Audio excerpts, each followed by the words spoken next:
Mhm. Yeah, it's going live. Yay, you're live now.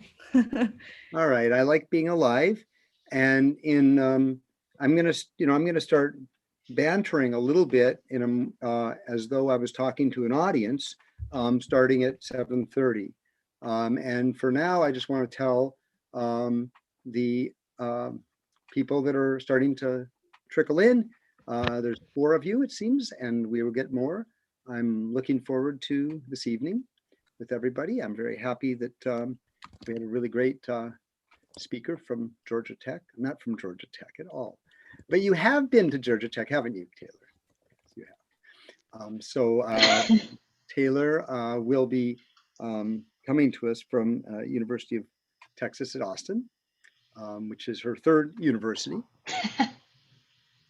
Only my 2nd for degrees. So. Well, now, and I'm not sure there's any degrees. Do you have a degree? No full degree from UT Austin yet. Hopefully, okay. Right. sometime in the near future. And Georgia Tech, there was no degree either, right? Definitely not. No, just my one undergraduate degree so far. Yeah. Okay. All right, Taylor. So in that case, you've been a bit of a itinerant student. No, you haven't. No. Okay. So now we have a few. Nancy, does Ted need to do something to make Taylor show up next to the presentation alone without the rest of us? That's another good question. Well, everybody can adjust their own thing. That's part of the fun part of this. I'm seeing Taylor and Ted as well as the title slide, and I'm in side-by-side gallery. So if I go for standard, then I get them at the top and the big slide at the bottom. Right, but we usually hide even Ted. Right, and so then we can. And I don't know how to do that, so I just thought I'd bring that up. I can stop my video. See, like that. Right. He can hide himself, right? Right, but I still see his frame, and I still see me, or I still see Nancy. So should I demote you somehow? I don't. No. What you can do is you can say hide non-video participants and put yourself on non-video when you finish your announcements. Okay, where will I find that control? I think it's it's part of the 3 dots on your window, on your little box. Hide. Minjing. Hi, yeah, I'm here. Yeah, do you notice this? I'm looking on this more, and I'm seeing hide names of annotations, hide video panel, float meeting controls. I don't see hide. No, Ted, in your own window. Yeah, I don't see those options. Sorry. I'm looking on I like that idea. Mute all. I don't think I need to do that. We'll all be quiet. We've got 6 people that have joined. Guys, we're going to start in a few minutes. We're in a minute or 2. So thank you for joining us. According to the Zoom site, I just looked at the Zoom site. We had about 27 or 30 pre-registrations. So I don't know how many of those people are going to show up. Yeah. Do we, Minjing, do you have any idea if anybody's out on the YouTube yet? Is that something we can tell? I think they're showing the concurrent viewers are 4 now. And I will observe, see if that changes. Yeah. I'm still kind of hoping I'm going to solve that problem. Nancy, when you say hide video participants, I had the impression that'll only affect Ted's view. What I'm asking is whether we can affect the speaker that shows up to the webinar participants. Yes. I'm not signed in as a host, so I can't remember what all the items are. Shall Ted make you a co-host? Yes, I just did. If you see anything that helps us with that, you can tell us about that. But in 2 minutes, I'm going to start talking about our lovely program this evening. Please, everyone, be patient. Maybe I'll start even when we get to 10 here and a few on YouTube. So we are getting everybody's coming a little bit.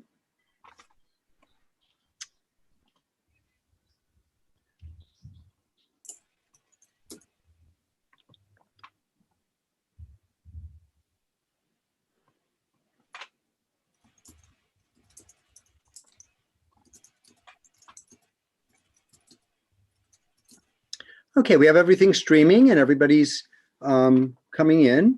I'm going to just take a little slow start and mention that we have a very exciting program this evening. And welcome to the monthly program. It happens on the Tuesday, second Tuesday of the month.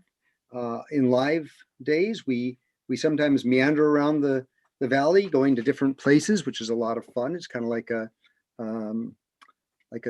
a tour, but we often and mostly have been at Xerox PARC in their auditorium, which we have been in for probably 29 years or something.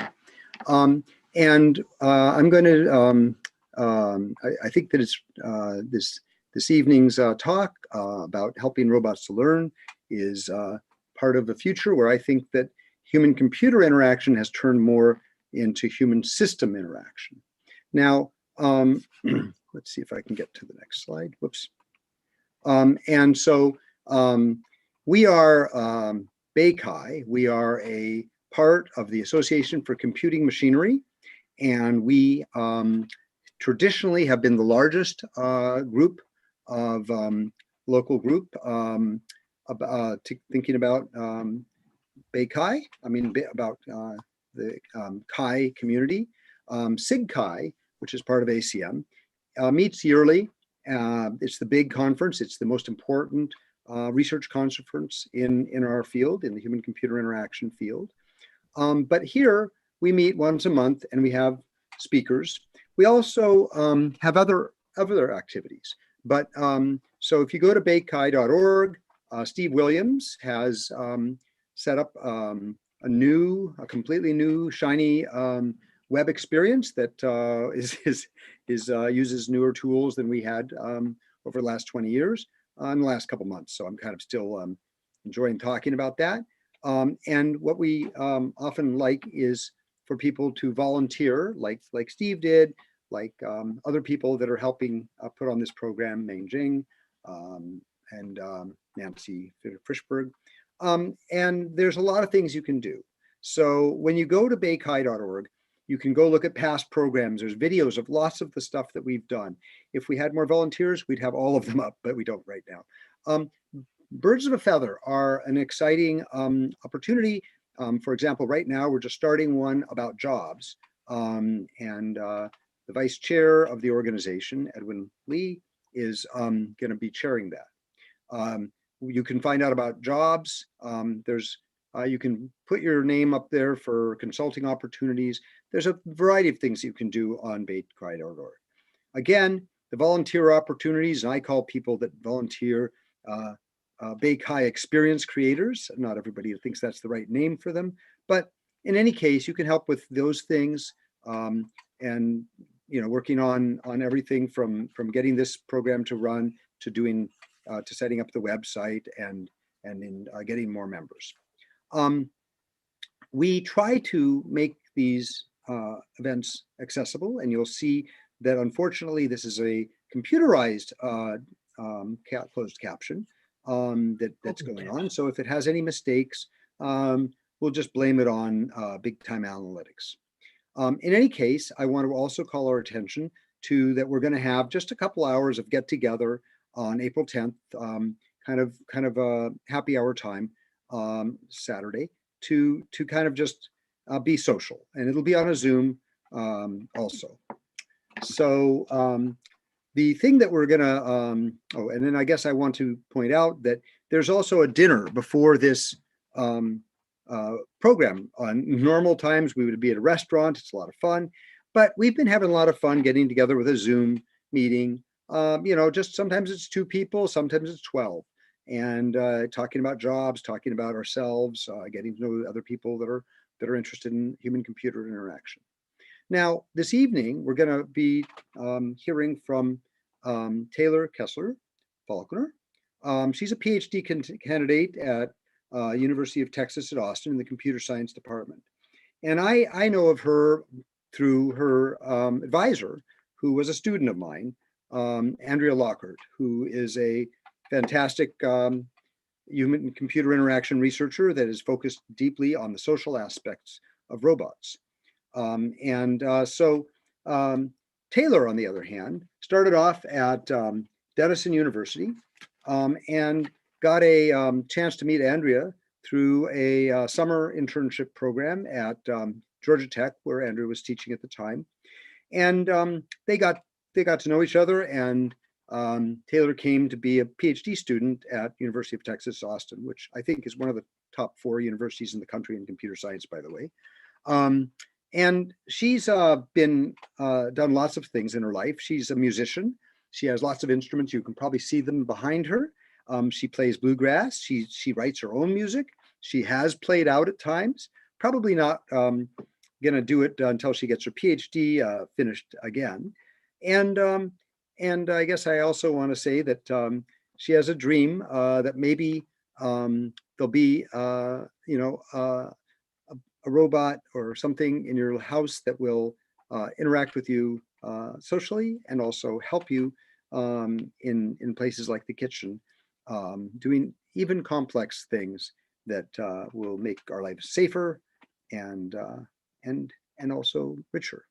So with that, I just want to turn it over to Taylor. Awesome. Thanks so much for the introduction. Let me share my screen here.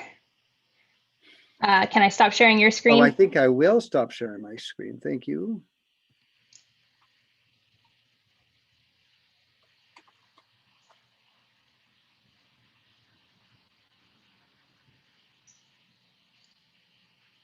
There we go. Let's see. Can everybody see it now? Oh, yeah. Perfect.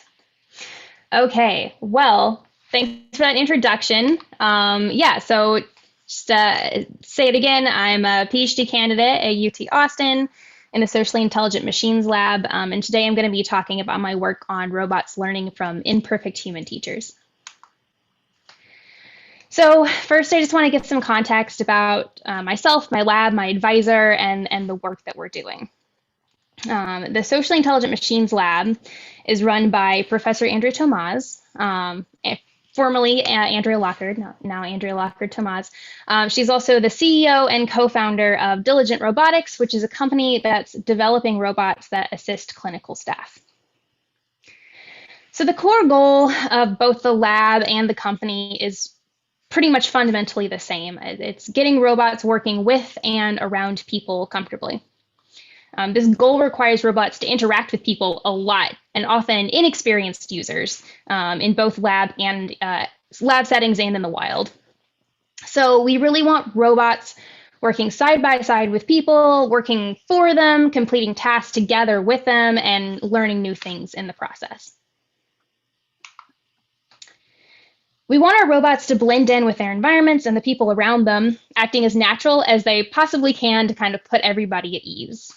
So let's start with just a thought experiment here. So say you showed up at a friend's house to help them get ready for a dinner party. When you got there, you could easily become helpful by talking to them, figuring out what tasks have to be done, and then quickly learning how they want their house set up for that party that they've planned. Now, we've got a robot in the same situation as you. So we'd like our robots to be able to do the same sort of thing in that situation. However, for a robot to be able to function in that situation, there are so many systems that need to be working at once, and a lot of it involves interfacing with the human. They need perception inputs to take data in from the outside world. These inputs can come in a lot of different forms. For example, data might come in as images from the robot's cameras. The robot might be collecting sound sources from the environment, including people's voices or just ambient sound. Input can also come from a person typing or pressing buttons on a screen.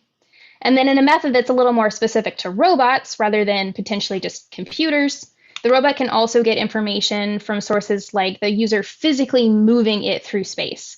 For example, by moving the robot's arms through the motion it needs to complete a task. Robots also need some way to communicate with people, like dialogue or other sound sources. And they can also communicate through output on a screen. But they can also, specifically to robots, communicate through their hardware. They can project lots of different emotions onto their faces and move in a communicative manner, like waving hello or goodbye, showing people what tasks they can do or how much of a task they've learned. They can do a demonstration to the person to communicate what they know so far. Then robots also need planning abilities to be able to complete tasks. On a robot, completing these tasks can involve things like object manipulation using their arms or navigation plans to go from point A to point B. Then finally, we also want robots to be learning on the job. So incorporating learning lets robots adapt to new environments, complete new tasks, and be customized for individual users. Being able to learn from people means then definitely needing to use some form of perception to get the data, communicating what they've learned or when they need more information, and then planning to execute the tasks that they learned.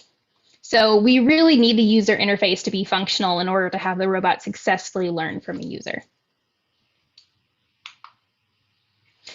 So we've got our big picture goal here. Andrea and all the people at Diligent are working on using all of these different robotic skills to create robots that can interact naturally in a hospital setting, giving us a very practical application of these types of robot-human interactions. So I've got a little bit of a video here. Get that playing. Okay. So Diligent's robots, they go by Moxie is the name of the robot. So they function in a hospital setting, and they perform tasks like gathering patient supplies and distributing PPE around the hospital. So you can see here Moxie using manipulation skills to pick up things from its base and drop it off beside, say, a patient's room. So there's a lot of planning that goes into the job with the manipulation skills. Moxie also has a face that can display a lot of different facial expressions. So it has to use social intelligence to interact with people. You can see here this nice little face. It can change expressions, make hard eyes, smiley faces, etc. So we want people to be at ease with a robot, especially in such a high stress environment. And you can see here that last bit that Moxie is also mobile and has to operate in crowded hospital settings. So it has to navigate around people in hallways and get out of the way of oncoming traffic, much like a person would in that situation.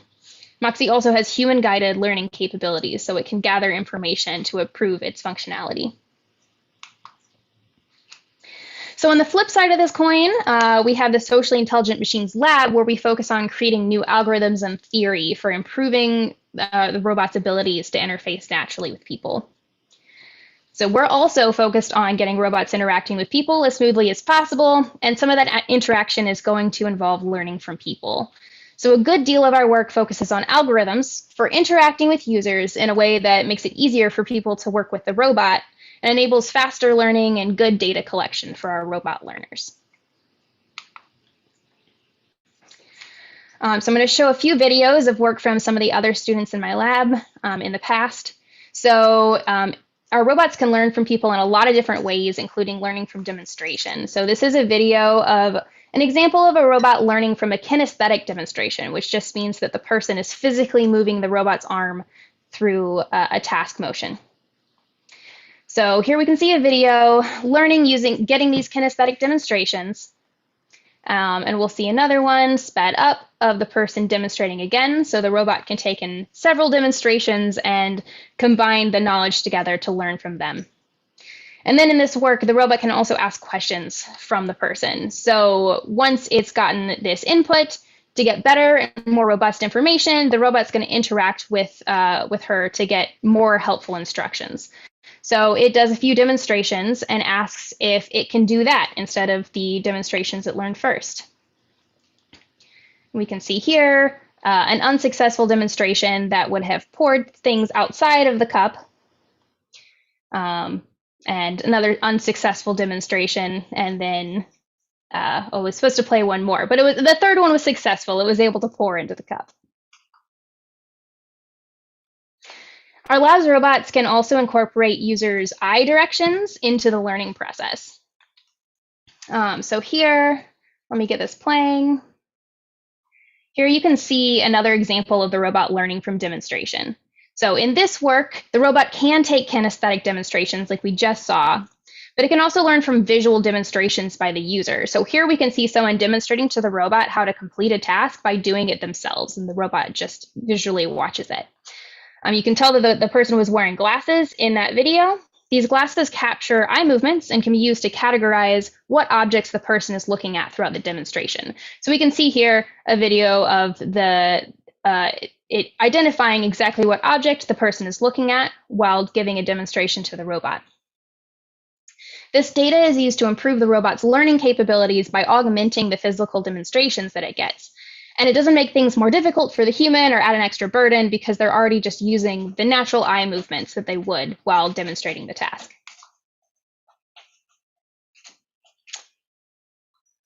Let's see, move on from that slide. There we go. Okay, then, don't know why it's frozen. There we go, moving on. So people can stand around like we've seen and give demonstrations to the robot. But the robot can also alleviate some of this burden and learn a more robust task by exploring after a demonstration. So that's what this work focuses on. First, we can see the robot showing a duplication of a demonstration it's received using that movement kinesthetic demonstration to put this yellow block into the red bowl. So we watch this is just completely replicating a demonstration that it's received. Then what it can do is in simulation, as we'll see coming up, it's going to perturb the demonstrations or try a bunch of different demonstrations out to find new successful ways to complete the task. This lets it learn multiple ways to reach the same goal, which is just putting the block into the bowl. So you can see that it keeps actions that have similar effects to the original demonstration that it got. And we'll see a playback of a successfully perturbed demonstration here. So you can see that the robot's arm trajectory is much different than it was in the original demonstrated action, but it is still able to pick up the yellow block and put it into the red bowl. This allows for a lot more flexibility in different spaces and robustness in being able to pick up the block and put it in the bowl in many different scenarios.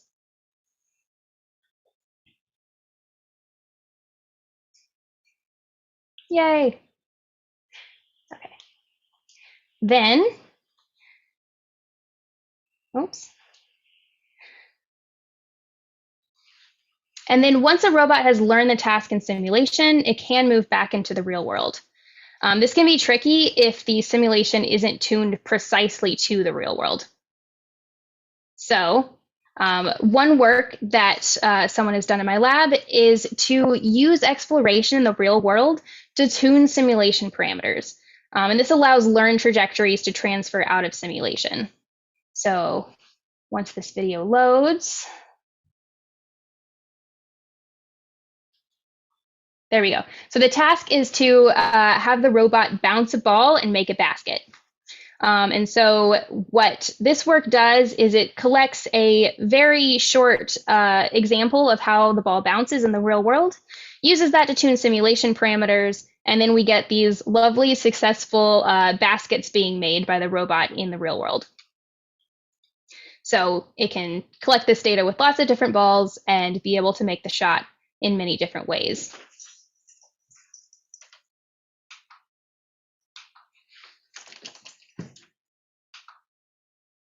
All right, move on from there. Don't know why the videos have been difficult to deal with. There we go. Okay, so that's some of the work from the other students in my lab. So let's go back to our first goal that we talked about of a robot interacting with a real person in real time and real space. So if the robot is learning under these assumptions, it's not going to get perfect information in large quantities all of the time, especially not in the wild, like in a home setting or a hospital setting like we saw with Diligent. They're going to need to learn from inexpert and likely imperfect teachers. And in this case, people might find it difficult to give demonstrations like we were seeing in previous videos, especially if they're not fully aware of how the robot's mechanics work or what capabilities it has. So let's look at a scenario in which a robot, straight from the factory, arrives at somebody's house. And the robot has some knowledge going in, but it wants to learn new skills as well. So the robot's going to learn how to set a table from this person. Instead of getting demonstrations, the robot's trying out actions and then getting a reaction from the person or getting feedback. In a perfect scenario, the person living in the house will be able to observe it the entire time it's learning to set the table. They'll also give perfect feedback to the robot, letting it know immediately when it's done something wrong or something right. However, life is not perfect, and there's going to be a lot of noise in the data that the robot's gathering from a person. When they're in their own environment, there's going to be plenty of distractions for that person. There's going to be other chores for them to do, times when they can't be at home. They might just get bored after spending an hour teaching a robot. In this case, they might be inattentive, only paying attention to the robot intermittently. When this happens, they won't be watching the robot or giving feedback when it's potentially most useful for the robot's learning progress. Another problem is they might misunderstand the task or what the robot's capabilities are. These incorrect assumptions could lead to them giving incorrect feedback to the learning robot. If the robot gets incorrect feedback during the learning process, it can take a lot longer to learn the task, or perhaps never even learn it at all in the worst case. Because of these issues, the question that my research addresses is, how should robots learn from imperfect, inexpert human teachers? I've made algorithms to learn from partially attentive teachers, allowing people to take breaks from teaching the robot. And I've also done some work on learning from inaccurate teachers, using an algorithm to enable robots to decide what feedback from a teacher they want to trust. I'm going to start by going over my work on inattentive teachers. But first, all of my work is based in something called interactive reinforcement learning. So I'm going to cover the basics of reinforcement learning first. So the concept of reinforcement learning, or RL, allows an agent to learn from interacting with its environment based on a Markov decision process, or an MDP. So we'll continue with the example we have, that the agent's goal is to set the fork to finish the place setting to the left of the plate. In an MDP, the state of this environment is going to be the position of all the items on the table and possibly the position that the robot's arm is currently in. And then the robot's possible actions are going to be putting the fork in one of 4 places on the table. There's also a transition function, T, which gives the probabilities of transitioning in between states as the robot takes actions. So for example, there might be a 10% probability that when the robot tries to place a utensil, it ends up in a different location than intended. And this is used to occasionally model noise in the environment. A reward function, R, is then set to give rewards to the robot based on the last state action pair that it took. So it was in a state, it took an action, and then it gets a reward. And the rewards are just scaled by how good or bad the action is. So rewards can be negative and if an action is bad, positive if an action is good, and really anywhere in between. Finally, there's gamma, which is a discount factor for learning. That just determines how much weight the robot puts on new information that it receives. So the variant of reinforcement learning that I use as a kind of a baseline algorithm for my experiments is Q-learning. Using this algorithm, the robot can take actions. Those lead to new states. And over time, the robot is going to update something called Q values for each state and action. So Q values, all Q values are is they represent the relative value of the action you can take from each state. So higher Q values indicate states and actions that the robot currently believes to be good. So it believes they lead to higher rewards in the future. As the robot learns, taking actions from each state, the Q values are updated using the equation I have at the top here called the Bellman update. And it updates based just on the previous Q value of the state and the just received reward. So when the robot reaches the end of the task or times out, it resets to begin what's called a new episode. So each time it tries to complete the task, that's an episode. Multiple episodes are needed to reach accurate Q value estimates.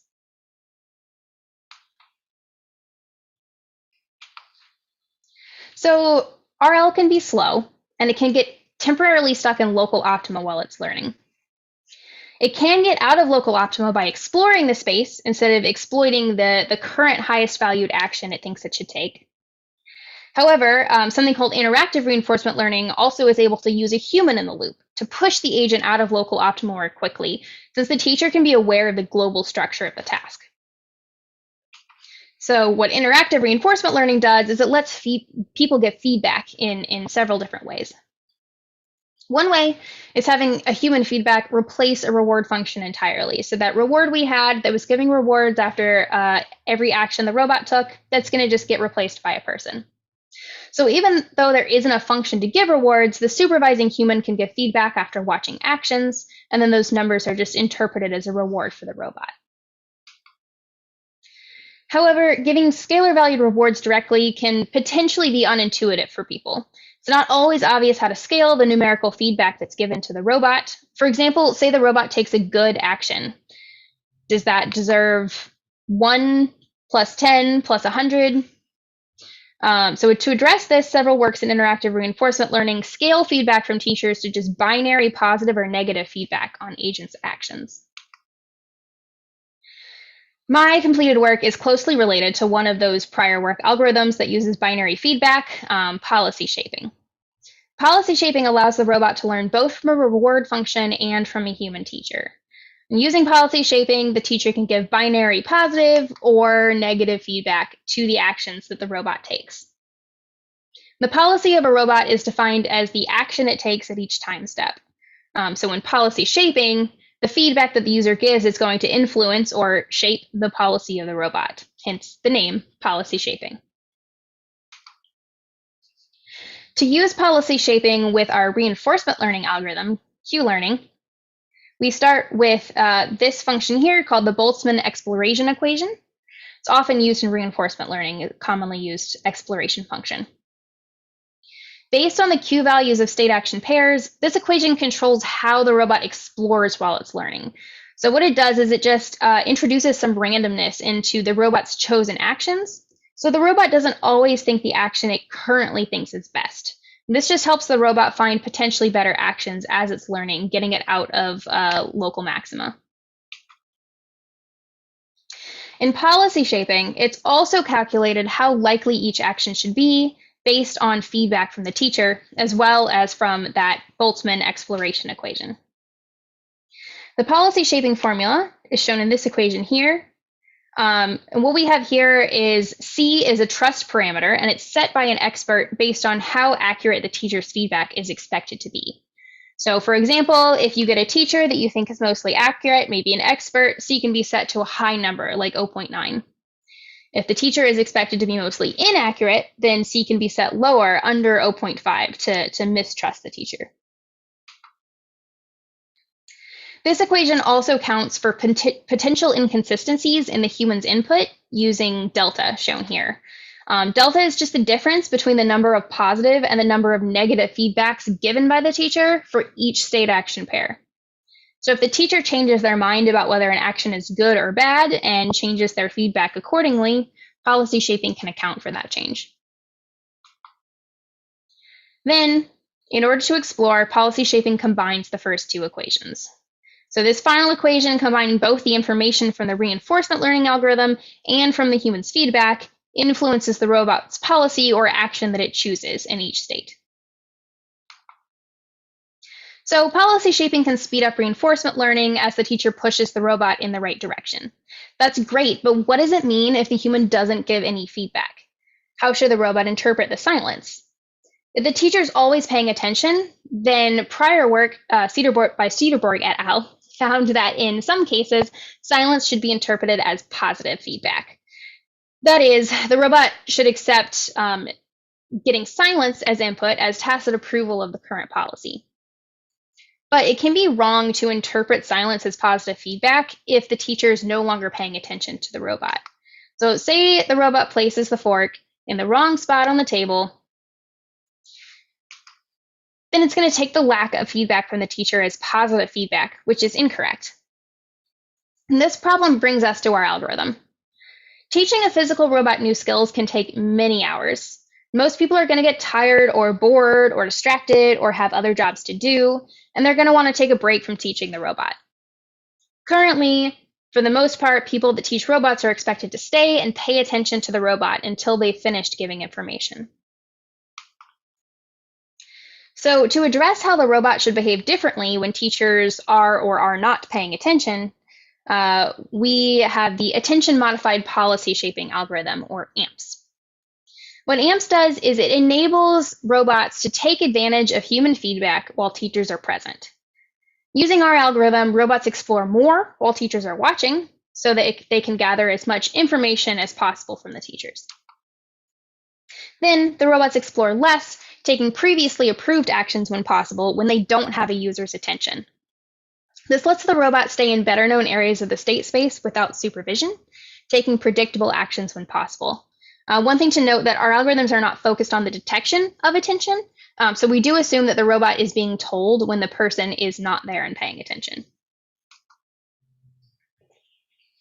So for our algorithm, AMPS continues to use the policy shaping method of choosing which action to take in each state. But to modify exploration styles, instead of choosing from all possible actions in a state, it's going to choose from a subset of those actions. So the first subset is unseen actions, or actions that a teacher hasn't seen and given feedback to. So in this case, we'll say that the person hasn't seen the robot place the fork in either the lower left or the lower right corners of the table. The robot keeps track of which state action pairs have not yet been seen by the user, and AMPS is going to keep track of those because the robot still needs feedback from a teacher in these states. So performing these state action pairs while a teacher's watching can provide useful information. The robot also saves good state action pairs, and we're defining good as actions that have received positive feedback from the teacher. So the person has seen this action and has said, yep, that's a good action to take. We assume that these actions are safe to take because they've been previously approved by the teacher. While the teacher's present, AMPS exploits their presence by trying new state action pairs, ones that the person hasn't seen and given feedback to. And we're going to choose between these unseen and good actions with a 50-50 probability.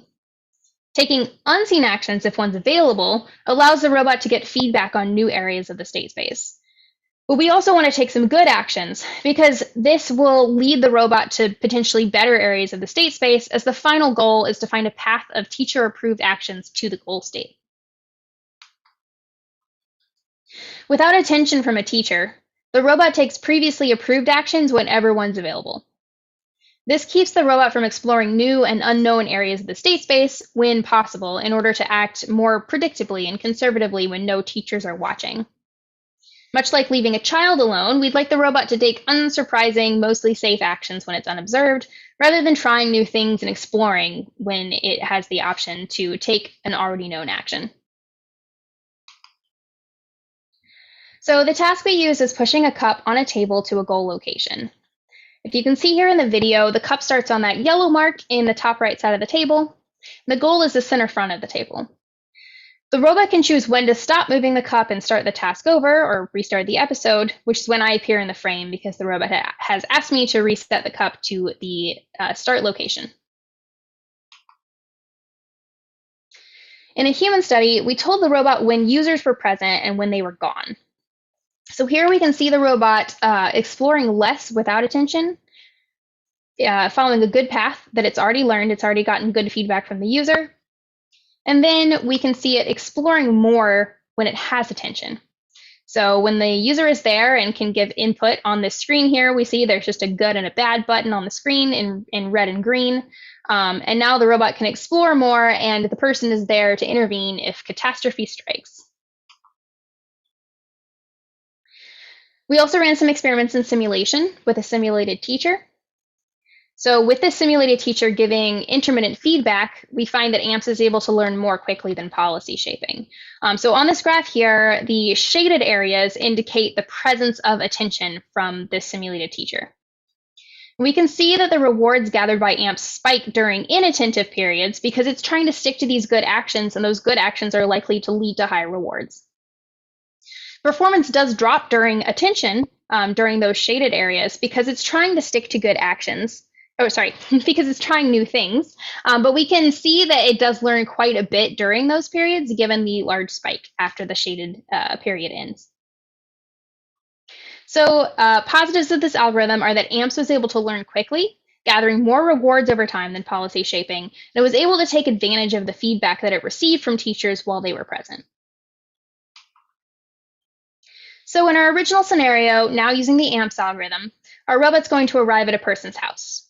The person wants to teach the robot how to set the table, and now the robot knows how to behave when the person is present or when they're gone. However, what happens if the robot really needs feedback and the person is gone? Or what if it doesn't need more feedback, but the person doesn't know and keeps returning to give more feedback anyway? We can see here that AMPS doesn't really need more attention after the second round of getting feedback, but it might be difficult for a teacher to know that, especially if they're not watching. We want to give people the freedom to do other things without having the burden of deciding when to teach the robot. So how do we ask for feedback in a way that's not overly annoying while still getting feedback in informative states? To address this problem, I developed the algorithm Active Attention Modified Policy Shaping, or ActiveAMPS. ActiveAMPS enables a robot to ask for attention from teachers. People that are not paying attention to the robot won't be watching the robot, and so they won't be fully aware of the robot's actions or when it needs feedback. We don't want the people to have to think or worry about the robot while they're off doing other things. So in our algorithm, we think that the robot should know when it needs attention better than an inattentive person.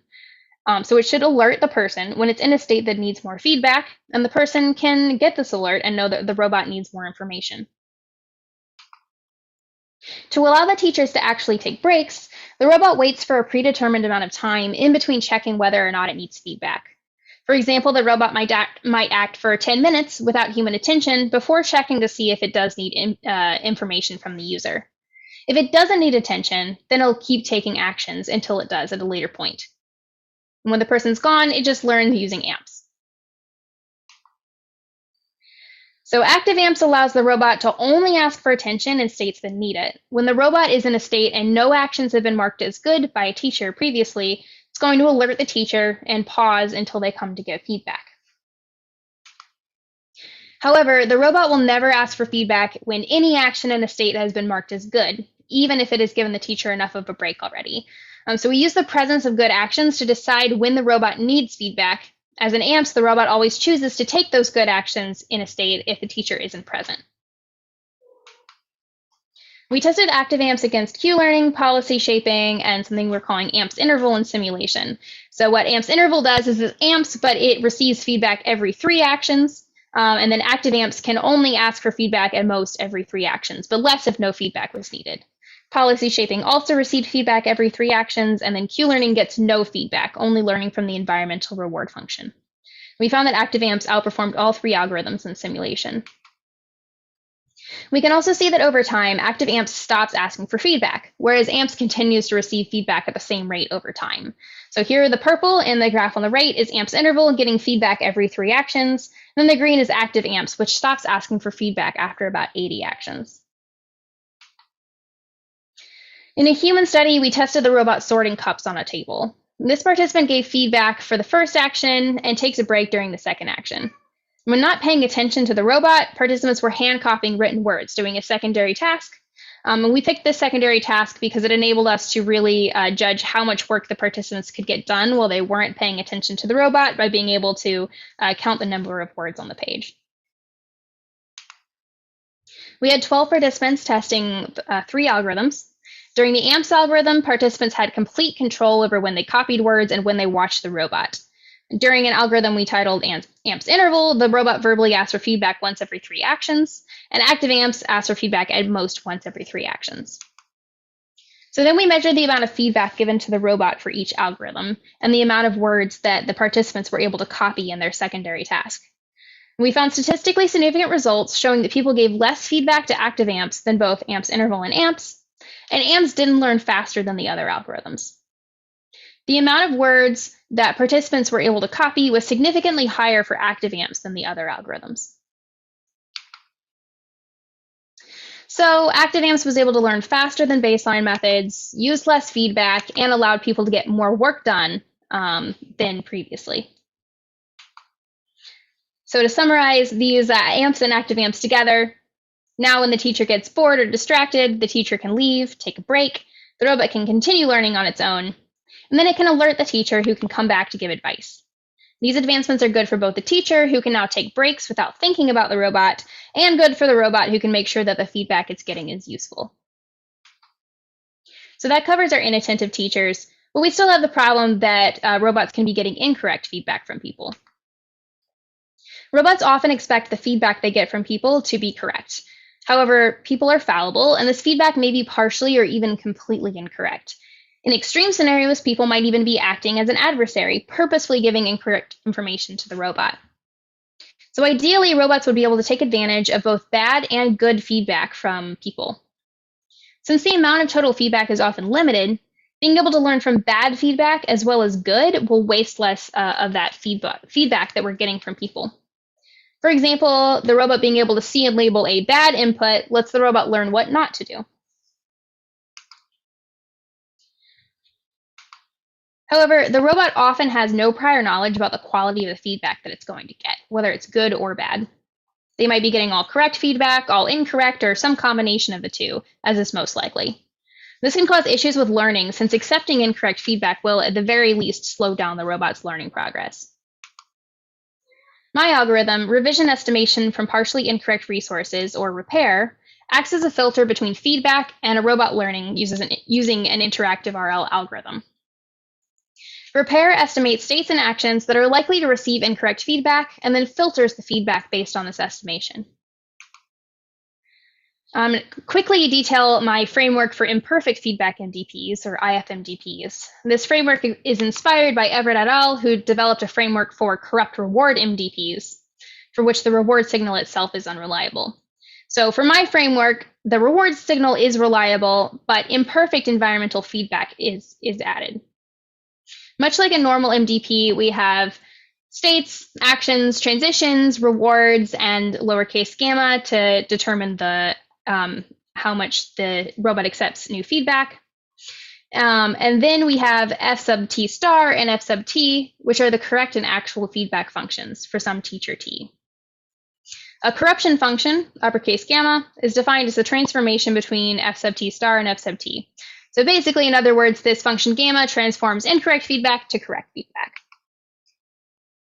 A quick definition of correctness. A correct teacher agrees completely with the optimal policy, which we'll label pi star.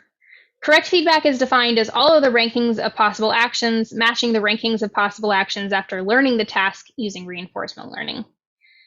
So we're going to compare the feedback that we're getting to the value functions that we get from reinforcement learning.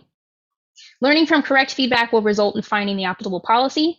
And similarly, finding a correct reward function R will produce pi star. So in other words, the desired and demonstrated policy of the teacher must match pi star to be correct. For prior work in baselines, we reference policy shaping and two versions of combining feedback with rewards that were introduced in Tamer plus RL, which is a method by Knox and Stone. These methods all take actions with some probability based on the RL values and the human feedback, much like policy shaping did at the beginning. All assign some form of trust to the teacher, or they weight the teacher's feedback using the variables P and W for the Tamer methods and C for the policy shaping method. These trust or weight variables function very well. They basically just weight how much you're paying attention to the teacher versus the reward function. And these trust or weight variables work very well if feedback is randomly bad or randomly incorrect. No matter the state, the teacher is, say, P% likely to give good feedback. However, we think it's unlikely that people will just randomly give the robot bad feedback. Instead, they'll give incorrect feedback based on a misunderstanding of the task or how the robot works, which means that certain parts of the state space will consistently receive incorrect feedback. So in contrast to these prior work methods, REPAIR is going to link trust to specific task states to learn when to listen to the teacher. So REPAIR is going to use the cumulative reward that we receive at the end of each episode. So the cumulative reward is just over each action in an episode, you add up the reward that you receive. And at the end, the sum is the cumulative reward. So we will use this cumulative reward to estimate trust in external feedback for specific state action pairs. And this cumulative reward is going to give an idea of the overall performance of each episode.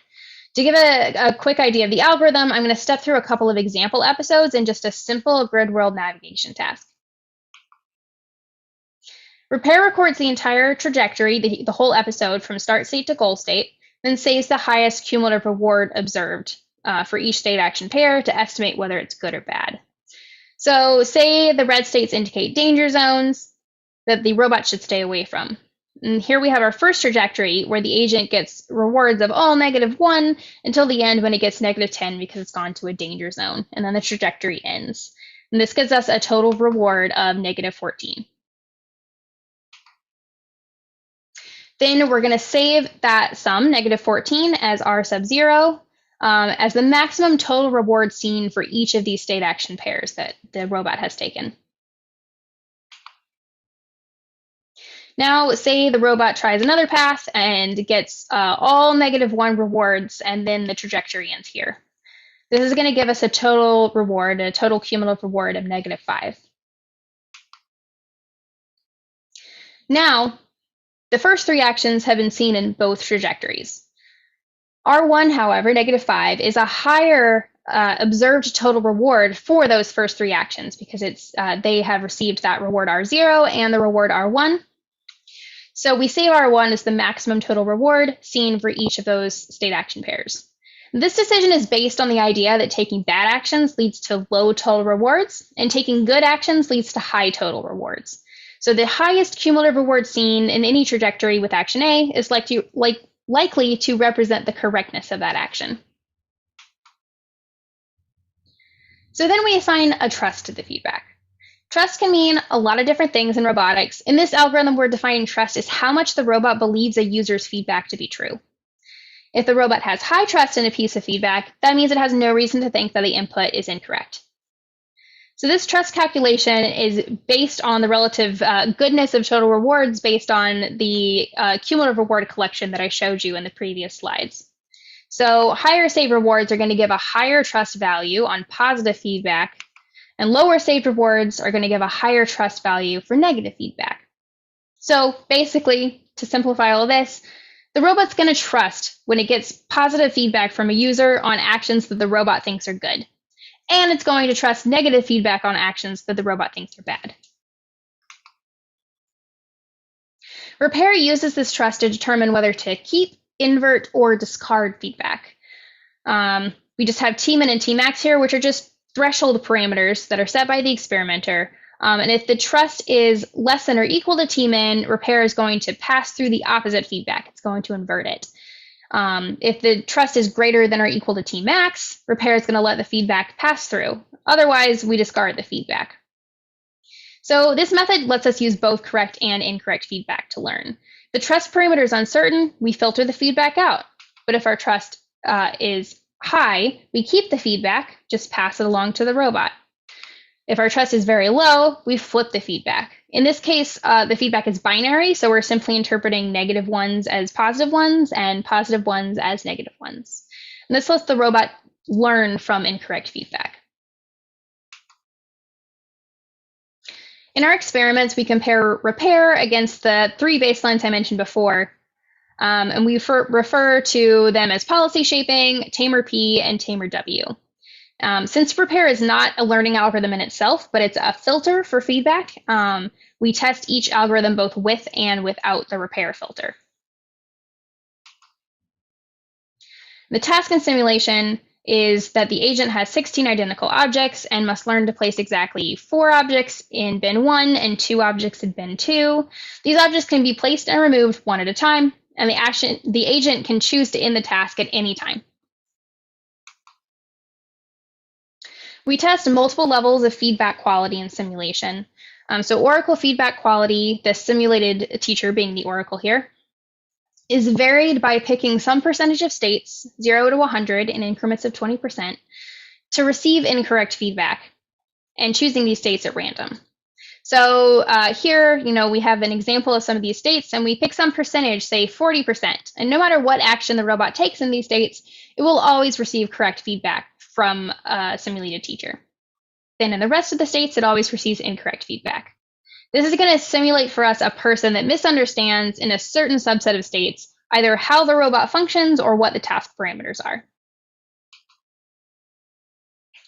And one advantage of repair is that it allows a single trust or weight parameter to be used across a wide variety of potential feedback correctness. Here we refer to the C, P, and W parameters from our baselines. So the robot often isn't going to know how good the feedback is going to be ahead of time. And if it did, it could set the weights to adjust. However, repair enables the robot to avoid this process of trying to figure out what the quality is going to be before starting the learning process. So when we filter feedback through repair in our experiments, we set the trust parameters or weight parameters to 0.8, as this value weights feedback positively, but doesn't trust it fully. And when we don't filter with repair, when we just have our baseline points, the parameters are varied from 0 to 1 for the baseline algorithms to see how many trust settings are going to outperform using the repair filter with the settings to 0.8. These variations in the baseline are shown in the graph as blue dots. Dark blue indicates high trust settings and light are low. So here we see an example of policy shaping plus repair using the repair filter. Policy shaping plus repair is in green, Q-learning is in purple, and then the baseline of policy shaping is in blue. I'll make a quick note that the y-axis is measuring total reward, so higher is better, and the x-axis measures how much correct feedback the robot is getting. So we know that for all the baselines, this one included, performance is poor when there's a mismatch in between the baseline's trust parameter and the actual feedback quality. So that is high trust, or the dark blue dots that you see here, perform poorly with bad feedback, and low trust performs poorly with good feedback. So you can see, for example, the dark blue, the low trust dots, they rise in performance as we look from left to right as the feedback is improving in quality. So for our results, we measure the percentage of these baseline trust settings that perform significantly better or worse than when the baseline is filtered through repair. That is, we determine when filtering through repair matches or exceeds the performance of our baselines over multiple different weight parameters. What we found was that overall feedback quality levels, adding repair matched or exceeded baseline performance over the majority of C settings in about 83% of cases. So repair can improve performance if you don't know which trust setting to use. We also ran an experiment on the physical robot with a slightly different task, or a different task. So the task is to learn how to grasp a cup on a table by moving the gripper above the table in cardinal directions on a 4x4 grid, and then the robot can reach down to grasp when it's over a cup. The robot's eye view is shown here, and the robot receives a reliable reward function from detecting whether its gripper is fully closed after it attempts to grasp the cup. Feedback is derived from vision using a 3D computer vision package to just locate the position of the cup relative to the robot's gripper. The gripper is perceived to move closer to the cup, the robot receives positive feedback, and it receives negative feedback otherwise. When the arm gets in between the cup and the camera, the visual system can't perceive the cup, and so it gives negative feedback as the gripper is not getting closer to any perceived cup position. This provides the state spaces with incorrect feedback. We can see here an example of the robot learning a task with repair. So it is learning and it's getting that feedback filter from the camera through the repair algorithm. And then here we can see it after about 22 minutes of training, and the robot has learned to successfully pick up the cup. On the robot, policy shaping with CSAID to 0.2 or a moderate distrust in the teacher performs the worst. Policy shaping with CSAID to 0.8 or a moderate trust in the teacher is an improvement. And finally, adding repair with C equals 0.8 seems to perform the best. These results are not statistically significant, but they show that a physical robot can learn a task using feedback filtered through repair, and it suggests that using repair may improve performance based on our simulation results. To summarize, using repair improves or matches expected baseline performance for a majority of feedback qualities and performs well on a physical robot. So now let's recap all these algorithms in our original scenario. The robot's learning a task from a person. It can use AMPs to take advantage of the person's feedback when they're present and continue learning when they have to leave. And then using active AMPs, the robot can call the person back when it needs more feedback. And the person won't have to think about the robot while they're away, and the robot can get feedback when it needs it. And then using repair, the robot can filter out incorrect feedback from the teacher. So our goal is for robots in the home and in public spaces is for them to be multi-purpose and flexible. We want them to be able to complete different tasks in different spaces with different people. And when available, experts can teach robots new tasks, but expert time is expensive and limited. And more often, the robots are going to be learning and interfacing with people who are going to have limited time and maybe incorrect. These algorithms are steps towards robots interacting with real people in real environments. So we expect our robots to be working with people, like we can see is already happening with Diligence robots. These robots are going to run into people who are good at teaching and interacting, but they're not going to be perfect. So my goal is for robots to be able to interact with and learn a task from any user they might come across outside of the lab setting. My algorithms are designed to put less strain on the humans interacting with the robots while also enabling the robots to learn more quickly and robustly. Thank you so much. Well, thank you. Obviously, let's bring it into the HCI community's parlance. I mean, basically, if you know how much to trust things, you can learn better. I guess I want to ask a couple of questions, and that, just start, and hopefully other people will join in and ask and post some questions, which I'll present to you if that works. Thank you for the presentation. I guess I want to ask an offhanded question, which is, in your demonstrations, it was basically giving, a yes and a no. Mm-hmm. A lot of your things. I know that Andrea's also worked with language and robots before. Do you want to talk about, the extra noise or the extra, how does that stuff work? And certainly it's probably a little less simple, but it's just an interesting question. Is how does the language interact with it? And yeah, sure. Should I stop sharing my screen just before I answer, or keep it up? Back to just you. Yeah. We like having the screen up. The only reason is that we get the text on the bottom from you. You know what? I can put the Beikai one up. Okay. And let's see if everybody's talking will get reflected there. I think. That's another question. Because when you were just talking now, Ted, I did not see any text. Yeah. That's a good point.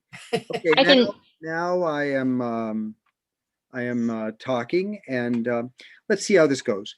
So you're not sharing. Oh, I'm not sharing it. Yeah, but I'm just enjoying it by myself. It's fine. All right. We want to enjoy it too. Yeah, of course. Okay. So the question was, how does the different ways that people can interact with robots, language, touching it, it seeing you. I know that Diligent, tell me does Diligent use language, or is it all camera and direct manipulation? So that's a good question. I'm not personally involved with Diligent, so I'm not entirely up to date on what they're doing right now. So I won't really go into that area. But yeah, so the lab has used a lot of different methods of getting input from people.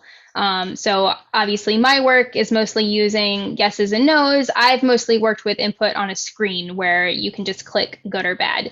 But we have had we've had a lot of people working with language. We've had a lot of people working with that physical input to the robot.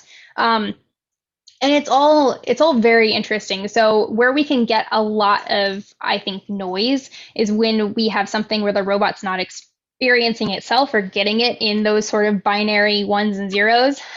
So when you have the vocals, you have to either have, predefined phrases that a person can say, which can happen very often. I know in things like kinesthetic teaching, like I showed in the videos at the beginning, often they had a user saying things like start here, go here, end here, and they use that language as keys.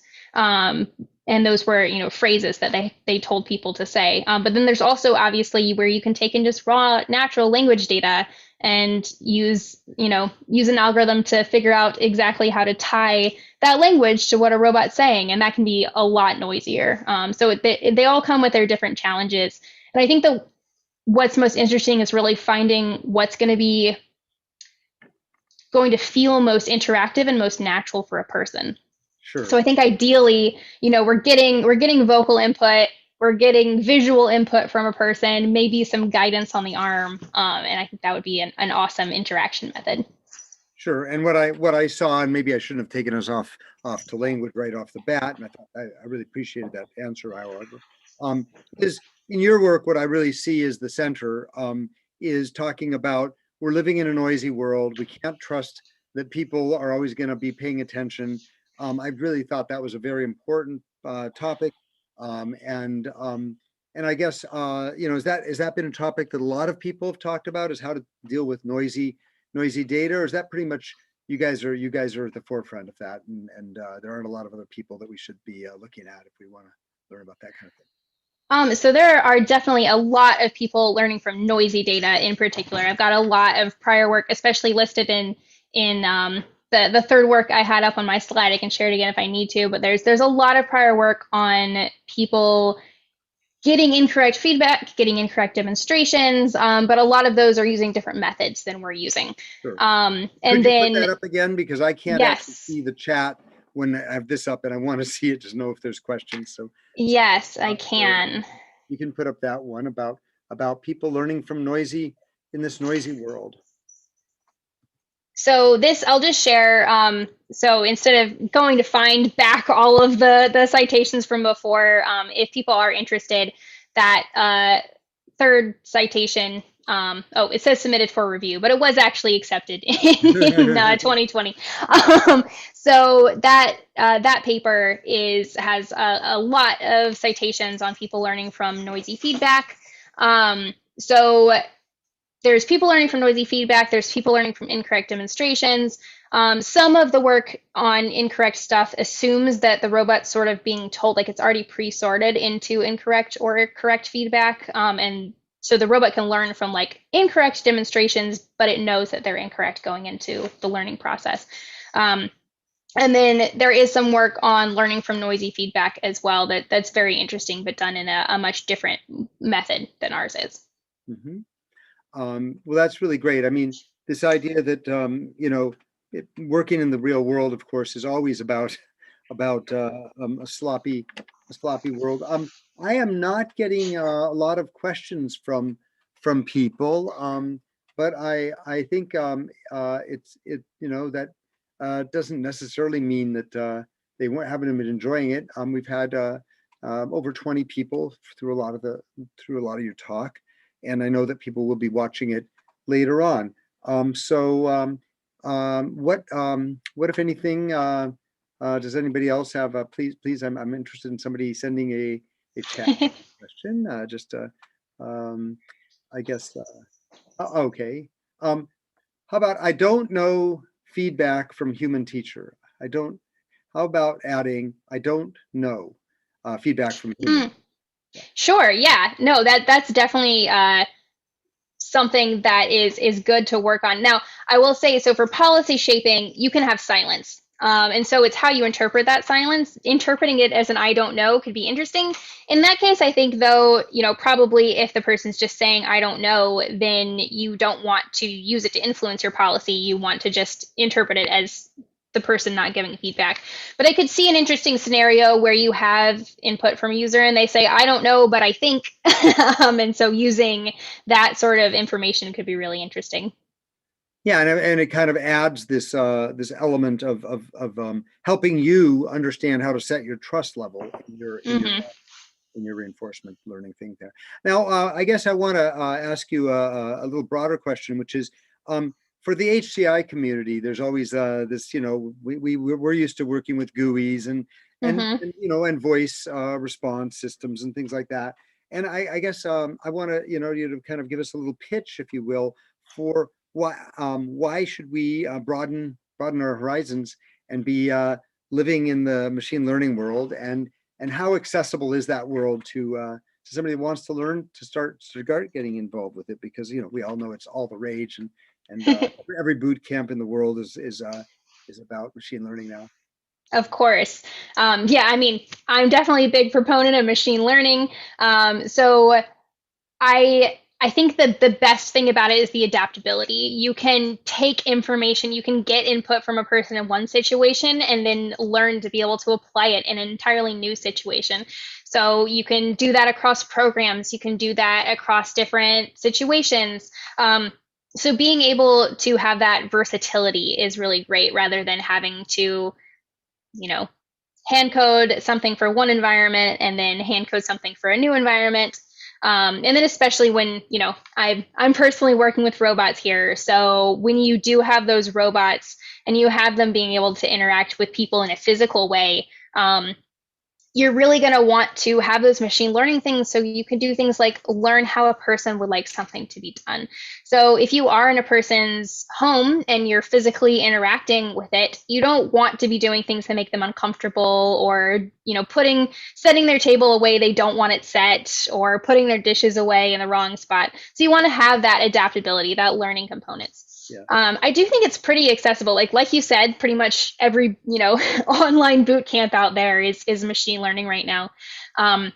There's so many, you know, pre-made libraries that you can use in, you know, Python, C++, etc., that come with those learning algorithms already installed. So the basic ones, there's reinforcement learning algorithms in all of these languages pre-made, and you can just input your task that you want to learn and get an output. So I think they're fairly accessible as far as just, you know, the baseline functionality algorithms.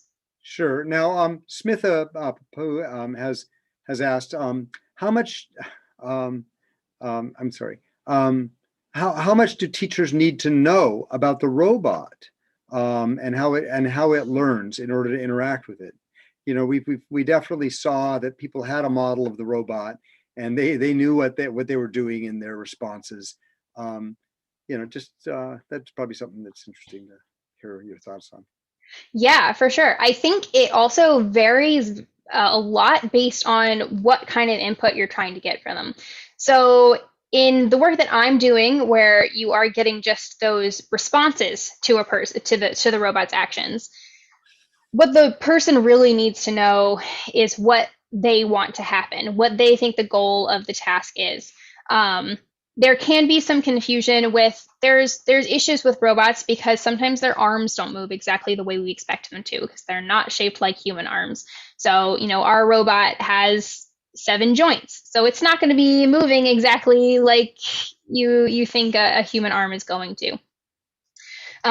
So the one thing that can be an issue is some of the successful actions for a robot look awkward to a person. So you might have some differences where a person thinks that an action isn't correct because it isn't what a person would have done in that scenario, but it is what a robot would have done. But then I think it's a little bit easier when you're looking at feedback to know what the person has to understand. But then when you're looking at physically moving the robot through those tasks, it gets even more important that the person understands how the robot physically moves, because they're having to move the robot as they go. So not only do they have to know what the task is and how to, you know, how they want it completed, they have to know exactly how to move the robot's arm through those points in the task, which people can do, and people come into the lab, they do it all the time, but there is a little bit of a learning curve from what I've personally seen. The flip side of that is being asked by Lisa Rose, who says, can you teach robots to add efficiency, like asking for it to think of planning the task to be more efficient than the teacher has told them to do it? So sort of learning to be better than the input they're getting from a person. I mean, the person says do this, and the robot says, you know, I bet I have a better way of doing that. I'm going to figure it out. So I think part of that is sort of covered by not the work that I'm doing necessarily, but policy shaping in general. So the nice thing about policy shaping and the other baseline algorithms I was working with is that they have this reward function, and then they have the input from a potentially an expert user. So what the reward function does is the reward function is going to be created by an expert, but only has to be created once for each task. Right. So what can happen is the robot's exploring using the actions that the person told them to take, but all of a sudden, because they're also injecting randomness into that, they find a better state than they were able to reach by just following the person's feedback. And so they're going to incorporate that learning and get it into the Q value. So eventually over time, they can learn how to do it better than if they were just getting the feedback from the person. And there's lots of other work too on how to get the robot learning better than to get improvement over demonstrations. Sure. So that's a super interesting subfield as well. It's really cool. I mean, that addresses another question that was asked a minute ago, which is, what about cul-de-sacs? What about where the learning that's going on is not taking the robot to going, you think you're going towards it, but you're not actually going to ever get to your learned behavior. How do you keep from getting stuck in some funk of almost learning? Sure. I think it's super easy to get there if you are getting if all you have is the wrong information. So if you don't have that correct reward function, or the only thing that you have is the rewards that you're getting from that person or the demonstrations you're getting from that person. If there's no exploration from the robot outside of that, you're going to get stuck in those sort of local maxima areas. But that's what sort of the whole exploration versus exploitation is about in reinforcement learning. And what that is exploration is trying new things, taking random actions, whereas exploitation is just taking advantage of things that you already think are correct. So you want to kind of up that exploration parameter so that you can get to these new areas and potentially find better areas of the state space, find a goal that you haven't reached before. That can definitely be a problem too when there's like a sub goal that has, plus 10 as a reward and a final goal that has plus 100. Like you might get stuck over at your plus 10 goal for a little while till you find your plus 100. So I think we've been doing good at answering.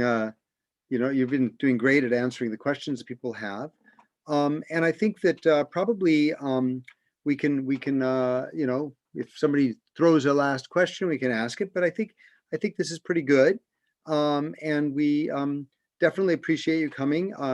Next month we have I think a double header. Nancy, are you want to talk, or Smitha, do you want to talk a little bit about who we might have next month, or do you want to let people just find that out online by going to baitkai.org? I would love it if Smitha wants to talk about the topic a little bit. I don't know if she's got audio here. Yes, there you are. Hey, Smitha. Audio. There we go. Yes. Can you hear me now? Yeah. Awesome. Yes.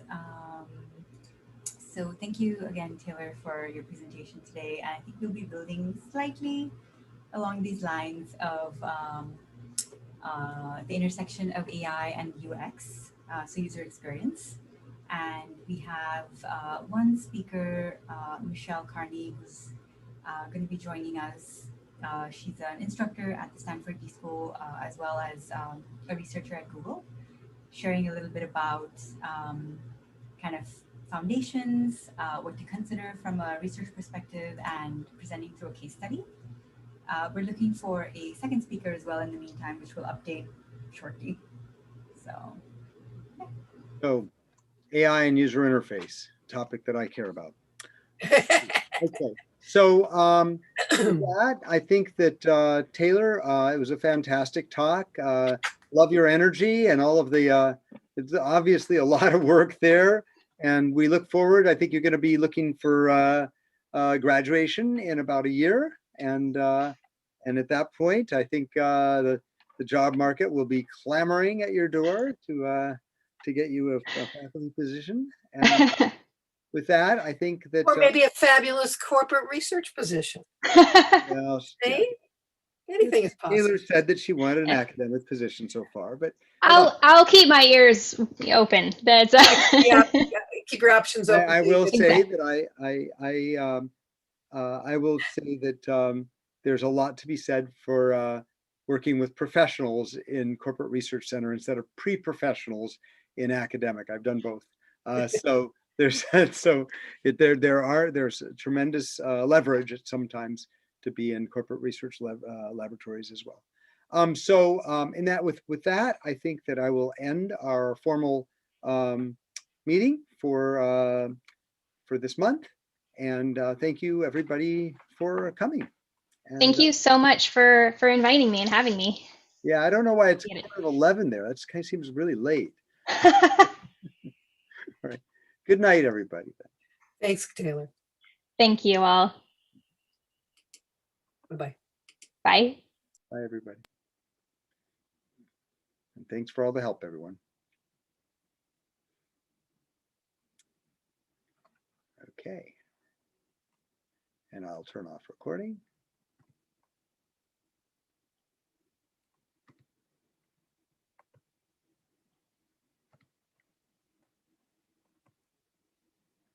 And I'll end it now, if that's all right.